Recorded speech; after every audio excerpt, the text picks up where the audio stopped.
Sir, ఎలా అనిపిస్తుంది ఒక కూటమి ప్రభుత్వం ప్రజల మధ్యలో ప్రజా దర్బార్ ప్రజలతో కనెక్షన్ ఎలా అనిపిస్తుంది? గతంలో జగన్మోహన్ రెడ్డి ఎలా ఉన్నారు? జగన్మోహన్ రెడ్డికి లోకేష్కు చాలా తేడా ఉంటుంది. ప్రజా దర్బార్ అనేది ప్రజలకు సమస్యలన్నీ తీరుస్తా ప్రజా దర్బార్ పెట్టాడు. రోజు 1 గంట 2 గంటలు ప్రజలకు తీర్పు అర్జీలు ఇడు ఏదైనా భూమి తగరాదులు ఇట్టాడేంది ప్రజా దర్బారులో తీర్పు ఇస్తాడు. జగన్ కూడా మంచి పనులు చేశాను, అన్ని సంక్షేమ పథకాలు అందించాను అంటున్నాడుగా. జగన్ మంచి పరిపాలన చేశాడు. ఈ తూరు వచ్చి ఉంటే రాష్ట్రాన్ని అమ్మేసిండు.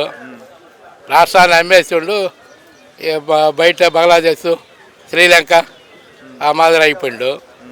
ఇప్పుడు వచ్చి ఉంటే 2024లో వచ్చి ఉంటే కానీ ఏదో దేవుడి దయ వల్ల కూటమి ప్రభుత్వం వచ్చింది. ప్రజలు కొంచెం గస అనేది అణిగింది. మరి ఇప్పుడు ఎలా అనిపిస్తుంది అండి? అభివృద్ధి జరిగిద్దని నమ్మకం ఉంది చంద్రబాబు నాయుడు, పవన్ కళ్యాణ్ వల్ల? ఖచ్చితంగా అభివృద్ధి జరుగుతుంది. అమరావతి జరుగుతుంది, పోలవరం జరుగుతుంది, ఇంకోటి జరుగుతుంది. ప్రజలకు ఒక ధైర్యం అనేది వచ్చింది. ప్రజలకు నమ్మకం ఏంటి ఈయన మీద, ఈ ప్రభుత్వం మీద నమ్మకం ఏంటి మీకు? ఈ ప్రభుత్వం మీద నమ్మకం బ్రాండ్. చంద్రబాబు అంటే ఒక బ్రాండ్. చంద్రబాబు అంటే అభివృద్ధి అనే బ్రాండ్. జగన్ ప్రభుత్వం ఎక్కడ పెట్టినా కబ్జాలు చేయడం, ఒకరితో ఒకరు లాక్కోవడం చేయడం, కబ్జాలు చేయడం, దోపిడీ చేయడం.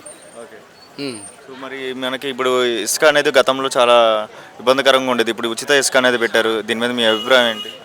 ట్రాక్టర్ ఇసుక ఒక 7,000 రూపాయలు ఇసుక ట్రాక్టర్ ఇసుక ఉన్నది. ఇప్పుడు 2,000 రూపాయలకు వస్తుంది ట్రాక్టర్ బాడుగుతో కూడా.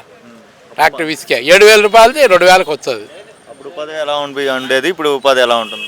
అప్పుడు ఉపాధి ఉండదు, నెత్తులు కొట్టేసుకొని ఏడుస్తూ ఉన్నారు. ఇప్పుడు ఉపాధిలో రైతుకి గడక సుఖంగా జరుగుతుంది.